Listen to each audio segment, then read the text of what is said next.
Amateur Traveler is in its 20th year now, but can you imagine if I had people on the show who had never been to the destination, but had just read about it or seen a movie about it? That wouldn't make any sense at all, and you wouldn't listen. We all know how important it is to receive advice from people who know a destination to get the most authentic local experience. And a great option for experiencing this is Explore Worldwide and their authentic small group adventures, led by local tour leaders, perfect for solo travelers who want to meet like minded people with a desire for adventure. I'm often an independent traveler, but two of my last three trips were with small group tours because they organize everything and it's a lot easier. If you want to recreate the tour I did to Malta, they have a Malta and Gozo Discovery Tour. I'm intrigued by one of their tours called A Taste of Sicily. The company again is Explore Worldwide, and visit exploreworldwide.com to learn more. And thanks to Explore Worldwide for sponsoring this episode of Amateur Traveler. The nights are long, the days are short, and the weather is chilly to downright cold, depending on where you are. It's a good time to slip into a Quince iconic Mongolian cashmere sweaters, which start at only $50. You can treat yourself to everyday luxury at an affordable price with Quince. If you really want to dive into luxury, you can check out their leather handbags, washable silk shirts, and European linen sheet sets. Whatever you're looking for at Quince, all the prices are 50 to 80% less than similar brands, and they do that by partnering directly with top factories and cutting out the middleman. They only work with factories that use safe, ethical, and responsible manufacturing processes. And of course, they use premium fabrics and finishes for that luxury feel in every piece. But you've already heard me rave about my Quince travel pants. Treat yourself this winter without the luxury price tag. Go to quince.com/traveler for 365-day returns plus free shipping on your order. That's QUINCE.com/traveler to get free shipping and 365-day returns. Quince.com/traveler. And thanks to Quince for sponsoring this episode of Amateur Traveler. This episode of Amateur Traveler is sponsored by DK Eyewitness Travel Guides. These colorful guidebooks are filled with great information and are one of my favorite guidebooks. I have 25 of them right here on my bookshelf. Learn more at dk.com. I got my bags packed, I'm on a roll. I'm heading out there and I'm ready to go. I'm looking real good in my passport photo. Amateur Traveler, episode 498. Today, the Amateur Traveler talks about race cars, giant dinosaurs, all kinds of sports, and board games as we go to Indianapolis, Indiana. I know that I should be heading home, but maybe not today. Welcome to the Amateur Traveler. I'm your host, Chris Christensen. We'll be talking a little more about our sponsor later on, but first, let's talk about Indianapolis. I'd like to welcome back to the show Nancy Parode, who is a travel writer. She is also the senior and baby boomer travel expert for About.com. I know she hates the term expert, but I will call her that because that is her title. Nancy, welcome back to the show. Thanks for having me. And you have come to talk to us about another U.S. destination today. Where are we talking about? We're talking about the beautiful city of Indianapolis, Indiana. And I say another, I should say that Nancy was our guest talking about Baltimore, not, that long ago, a year or so ago. Why should we go to Indianapolis? Well, I think Indianapolis is one of the hidden gems of the United States. So many people fly over it or drive through it, or they only go to perhaps the Speedway, and they miss out on a great mid-sized city with a really cool vibe, lots of things to do, good places to eat, excellent museums. It's just a place I think everyone should go. And you say the Speedway. That would probably be the one thing that we do know about is I think they do a race there. Yeah, a really famous one, the Indy 500. Indianapolis Motor Speedway is one of the most famous speedways in the United States. So famous that the car class that races there is called the Indy car. And they also do a NASCAR race, the Brickyard 400. They have a museum there. If you're a race enthusiast, you can go and see a whole bunch of Indy cars and trophies and learn about the trivia of the race. And you can even take a bus lap around the track yourself. How fast do they get the bus going? Not very, but it's still a cool thing to do. It's not I like did in it. Speed or something like that. No, that's good because the bus driver has control of the bus while on the track. I did it and I was surprised at how fun it was. I'm not really a race enthusiast, but we went and I got on the bus and we went around and I'm like, wow, this is what the drivers see. It was kind of a unique perspective on racing. And are you a big racing fan? No. Okay. Let's be honest here. No, Have I'm you? not, but it was still cool to do. Everybody's heard of the Indy 500, Right, so right. it was neat. And they were also setting up for a race. They were getting ready for the Brickyard 400. So they had brought in a whole bunch of trailers and they were setting up a concert stage and all kinds of things. That was neat to see as well. And have you been there for either of the races? No, Okay. because I'm not a racing Yeah, enthusiast. well, we already established that. Yeah. I have a good friend who is a racing enthusiast, and enough so that he buys the kind of tires for his car that you go through really quickly when you're racing autocross and things like that. And Hmm. he describes racing as a way of turning money into noise. So, Yes, that's a good description, actually. and I think would be interested in seeing the Indy 500 sometime, or the Brickyard 400. 400. Okay, no, I had two. I had added on 100 there. Excellent. Well, why else should we go to Indianapolis? Let's go through your points in a little more detail. First of all, there's a lot to see and do. It's a very friendly city. It's quite walkable.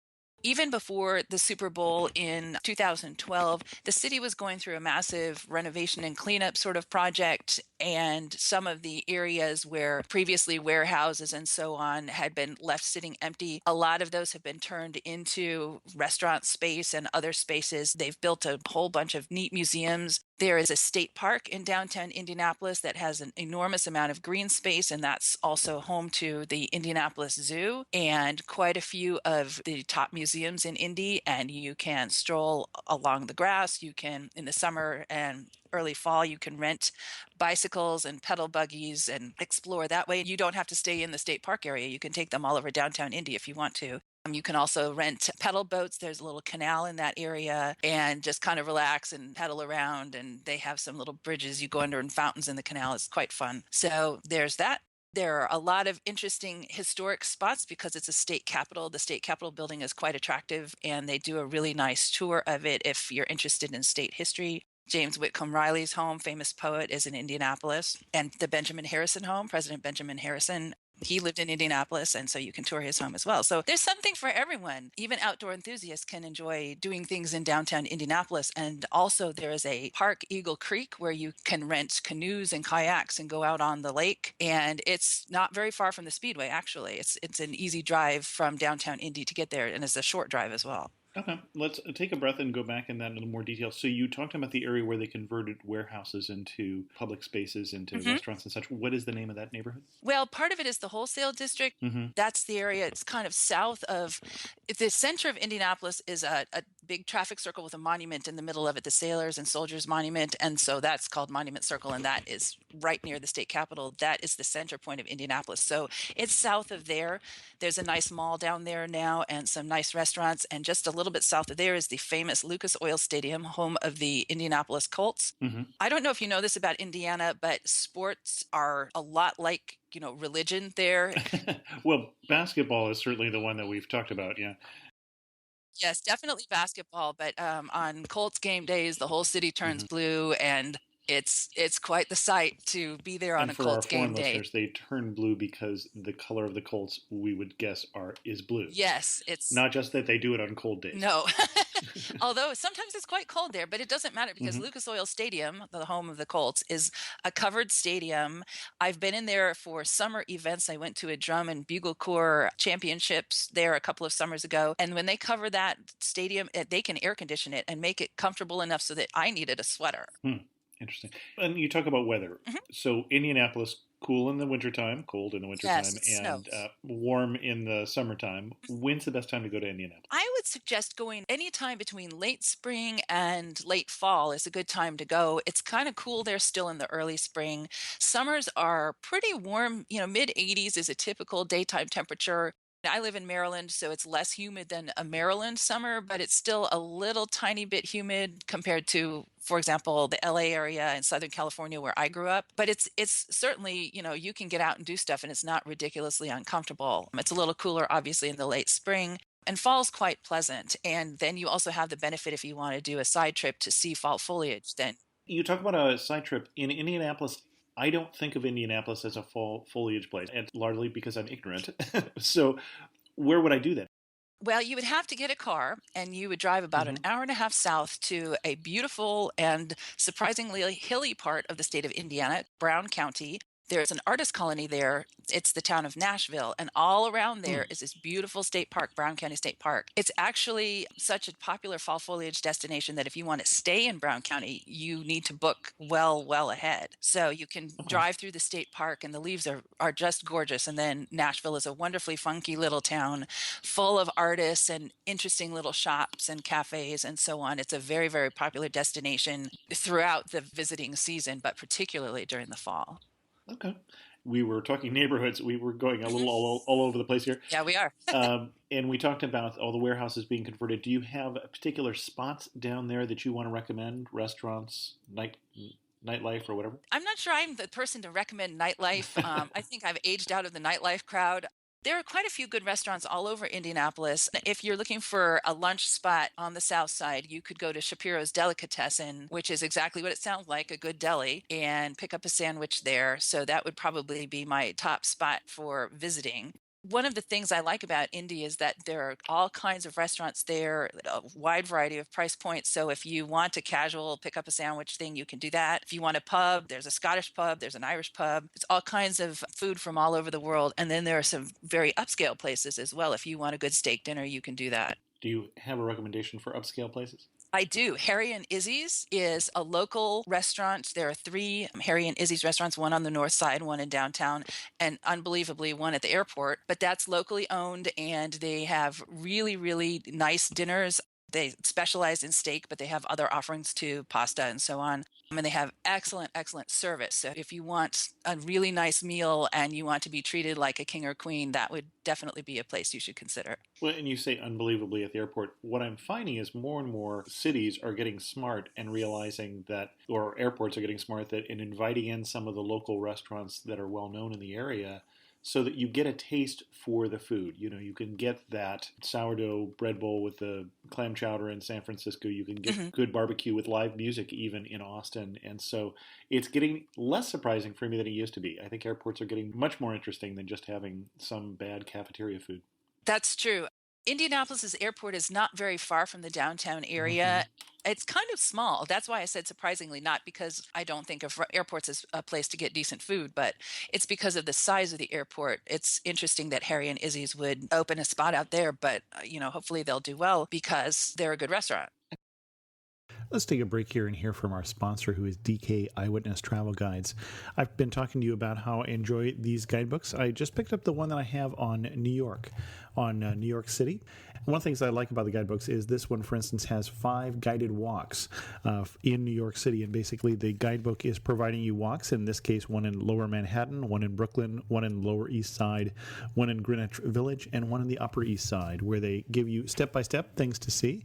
And, of course, pictures. Since we've talked about how the DK Eyewitness Guides are full of pictures, illustrations, maps, and other things that make them both useful and very attractive guidebooks.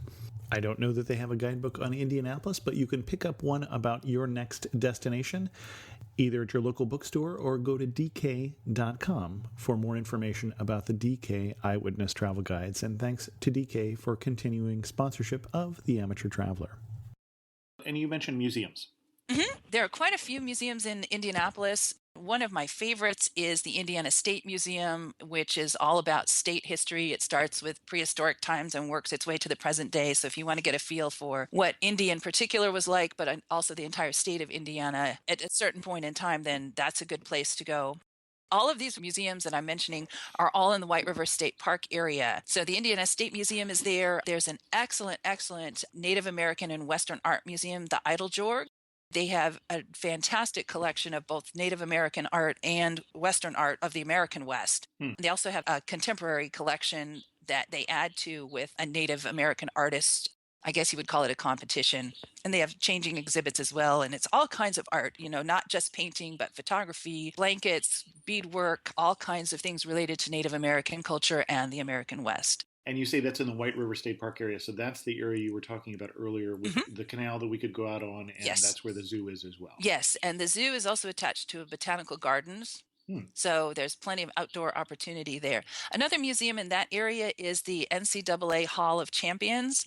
This is a museum that if you are a sports enthusiast and you love college sports, you might want to go to because it covers all kinds of NCAA sports, not just basketball, although, of course, in Indiana, basketball is king. So you say basketball is king. Typically, college basketball and high school basketball is king in Indianapolis, is what I think Right. of historically. Yes, Okay. definitely. If I want to participate in that, where should I go? The biggest college campus in Indy is the combined campus of Indiana University and Purdue downtown, IUPUI, but also Butler, which has a very well-known basketball program, is in Indy. There are several colleges and universities in the Indianapolis area. If you really want to go whole hog, you could drive about an hour and a half south to Bloomington and go to an IU game down there, or you could go up to Purdue and Lafayette. That's about 2 hours away by car. But you could certainly try to get to a Butler game or an IUPUI game and enjoy seeing basketball with a whole bunch of locals. And are there things we should know? Colors, for instance, we should not wear if we go to one of those basketball games?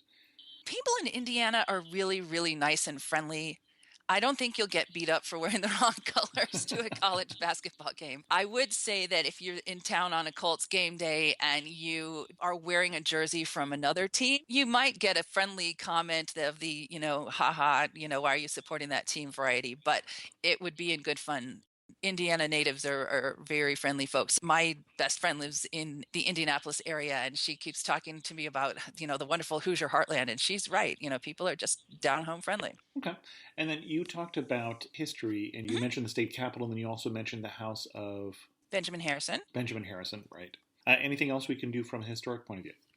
Well, you could climb the monument, the Soldiers and Sailors Monument and Monument Circle, or take a photo of that if you want to see how the soldiers and sailors are commemorated in Indianapolis. And also along the canal in White River State Park, there's a monument to the USS Okay. Indianapolis, which is a Navy ship that was unfortunately sunk. And so all the names of all of the sailors who lost their lives in service to our country are listed on there. And I don't know the Indianapolis, but because of the name, it would be a cruiser. Cruisers in the U.S. were named after major cities, and battleships were named after the states.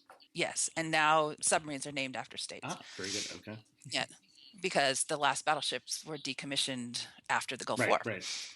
Good point. Another thing that you could do, especially this year, is go to the Historical Society downtown. This is Indianapolis's, well, the whole state's bicentennial year. Indiana became a state 200 years ago. So this year they're doing all kinds of historically related things. And the Indiana Historical Society, it has a special exhibit on the history of Indiana. So that is definitely a place you might want to go to. Interesting. And you were talking about the art of the West. And of course, Indiana used to be the West. Yes, absolutely. It was, where battles took place against the Native Americans and so on. There are not any battlefield sites that I can think of right in downtown Indianapolis, but certainly around the state, if you wanted to do that, you could. Excellent. What do people recommend, or what does the tourism board or the guidebooks recommend that you don't actually think are worth going to? Well, unless you're a total sports enthusiast, maybe the NCAA Hall of Champions isn't your thing because it's all sports all the time. So if Sure. that really isn't interesting to you, you might want to skip that. Another thing that I would suggest avoiding unless you're a gaming enthusiast is the week of Gen Con. Oh, Gen Con, that's right.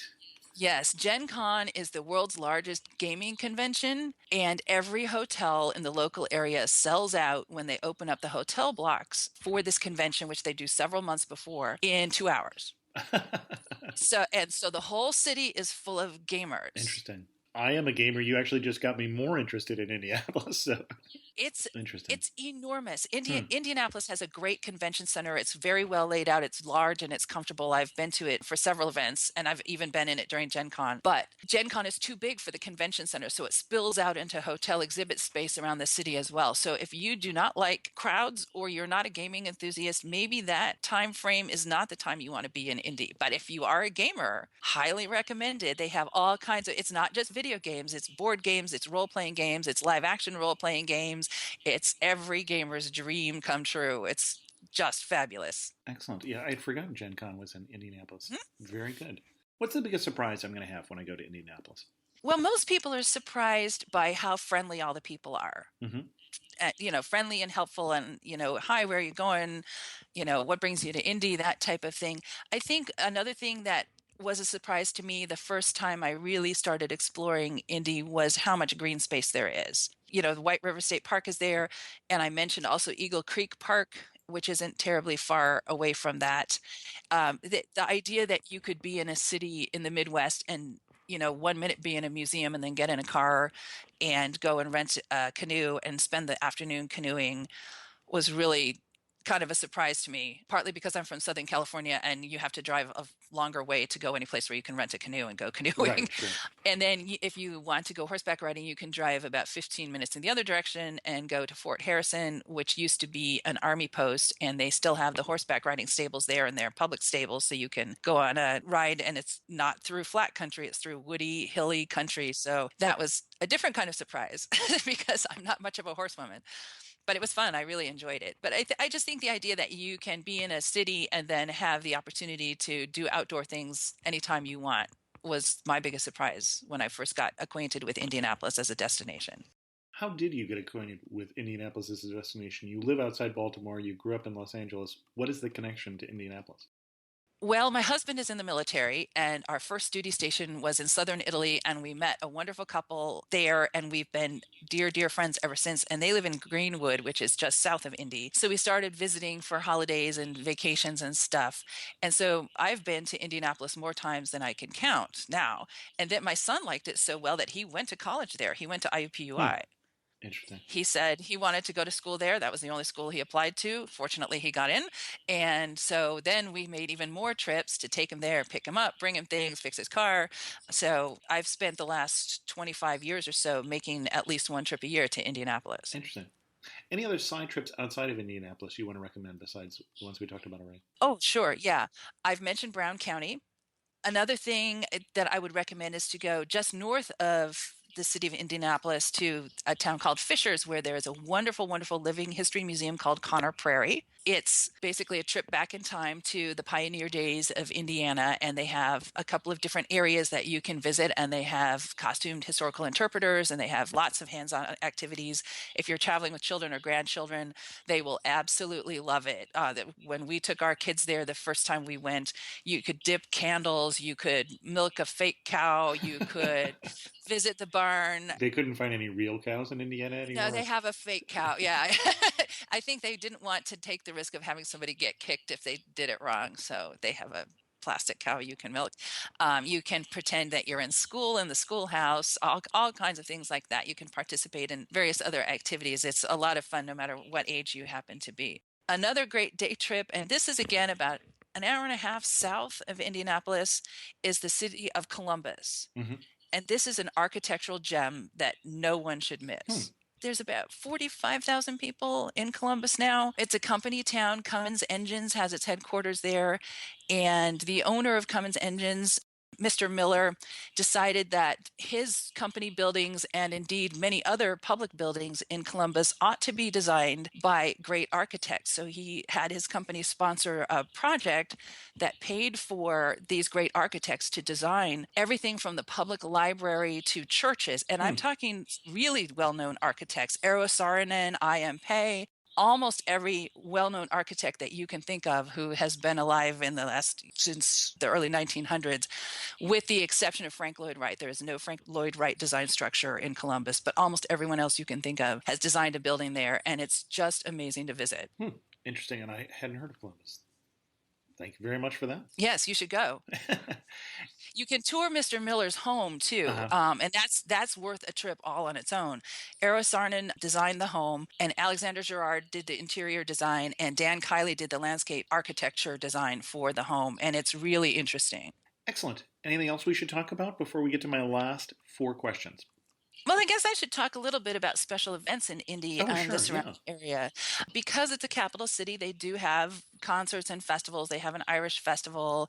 They have various summer events that you can go to, making summer even better of a time to go. Such as? Well, Gen Con is the biggest one. Sure. And I would say the Irish Festival is probably one of the other more popular ones because they have college campuses downtown. Also, you have the opportunity to go to concerts there of, various types, everything from classical music onto, the most contemporary music you can imagine. So there's a lot of culture in Indianapolis that's readily available and open to tourists as well. Okay.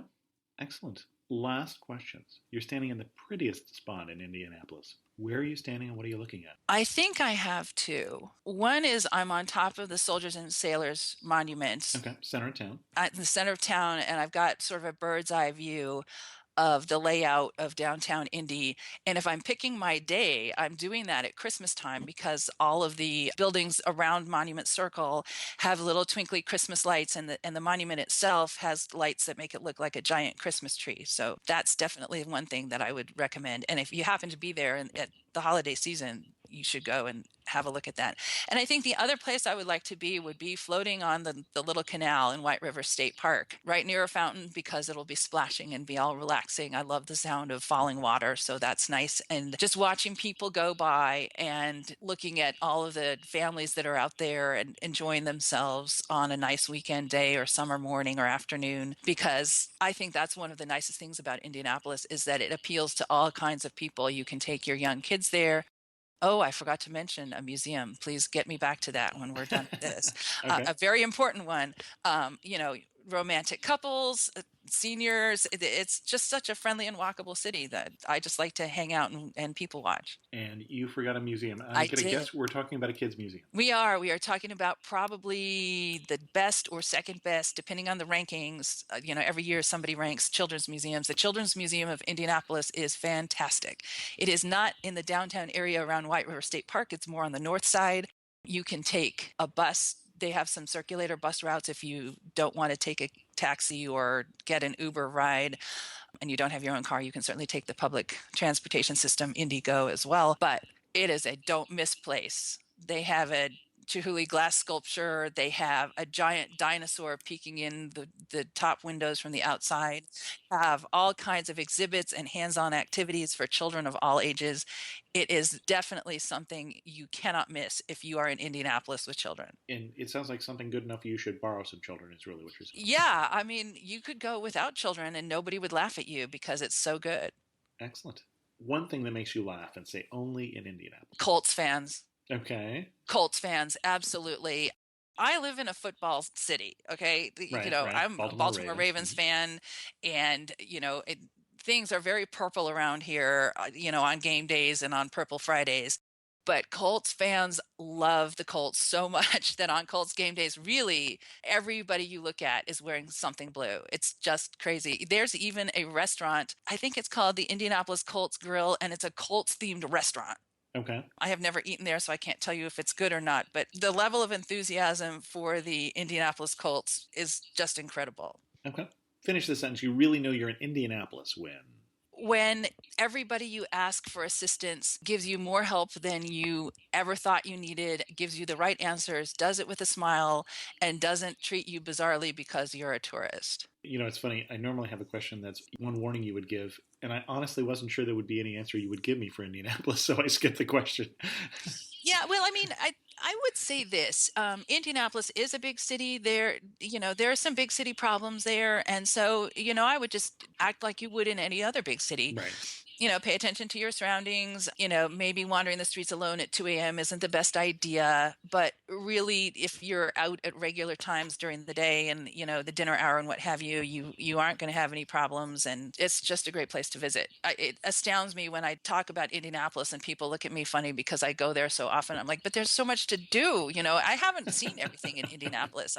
And I've been there, I said, more times than I can count. What have you not yet done that you want to do in Indianapolis? I just found out about the Kurt Vonnegut Memorial Library. Interesting. He is an Indiana native, and so they have this little, I think it's got 4 rooms, little museum dedicated to him, and they have his typewriter and various memorabilia. So that would be something I would like to do. And I think I would like to branch out a little bit and get farther south in Indiana, a little past the 2-hour driving radius, and see some of the sites down there on day trips.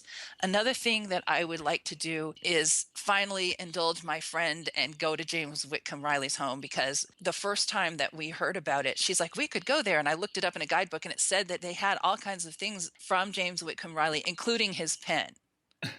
And I thought that was sort of comical that his pen was like the highlight of the tour. So I wouldn't go, but I think I need to go now. Funny. And last question. If you had to summarize Indianapolis in just 3 words, what 3 words would you use? I think I would describe Indianapolis as vibrant, Okay. friendly, and walkable. Okay.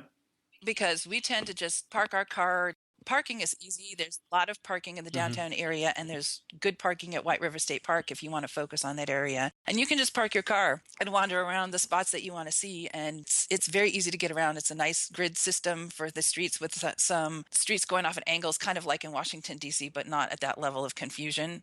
So like Massachusetts Avenue, Mass Avenue, as the locals call it, that's one of those angled streets, and it's known for its restaurants. So if you wanted to do like some, food tasting and that type of thing, you can do that. Also, there's a new Indianapolis Cultural Trail that you can do if you want to kind of wander through the city. You can rent bikes at different places along the trail, or you can walk or whatever. I haven't heard whether hoverboards are allowed. But so those would be my 3 words: vibrant, friendly, and walkable. Excellent. Our guest again has been Nancy Parode. Nancy, where can people read more about your travels? I mostly spend my time writing for About.com. And so if you look up Senior and Baby Boomer Travel at About.com or my name, you will find that. I also write about travel for women over 60 at a website called 60andMe, which is a great community for women who want to spend their years after age 60 doing fun things and making their lives wonderful and vibrant. Excellent. Well, thanks for coming on the show and sharing with us your love of Indianapolis. You're welcome. Again, in news of the community, I would love you to fill out that audience survey at amateurtraveler.com/survey2 to let us know a little bit about you. That will help me with the ad sales, which helps support this show. And then also, we do get a couple extra openings. Somebody wasn't able to make it to the trip to Cambodia, so a couple slots still available if you're interested in coming to Cambodia. If you have any questions about that, just go ahead and ping me or go ahead and look at the details online at amateurtraveler.com under the book travel tab. With that, I think we'll end this show because I am running out of voice today. I'm fighting a cold. If you have any questions, send an email to host@amateurtraveler.com, or better yet, leave a comment on this episode at amateurtraveler.com. You can follow me on Twitter, Pinterest, or Instagram as Chris2X. And as always, thanks so much for listening.